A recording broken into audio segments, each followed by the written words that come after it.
केंद्रीय वित्त आयोग के अध्यक्ष डॉक्टर अरविंद पनगढ़िया और सदस्य मन बस्तर में चित्रकूट जलप्रपात के आनंद लीन। प्रपात के उद्गम और आगे के प्रवाह के घनोलीन जानकारी। केंद्रीय वित्त आयोग के अध्यक्ष डॉक्टर अरविंद पनगढ़िया के नेतृत्व में आयोग के सदस्य मन जगदलपुर पहुंची। वहां बस्तर के विख्यात चित्रकूट जलप्रपात ला पहुंच के और नजदीक से ओकर खूबसूरती के दर्शन करी। यहाँ वॉच टावर बनाए गए है, जहां अध्यक्ष और सदस्य मन खड़े होकर के चित्रकूट जलप्रपात के प्रवाह के आनंद लीन।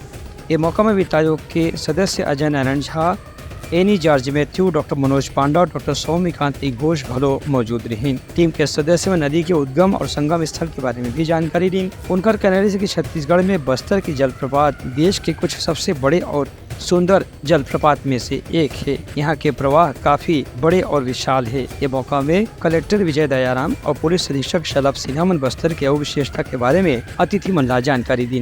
ब्यूरो रिपोर्ट उत्तलंघा न्यूज।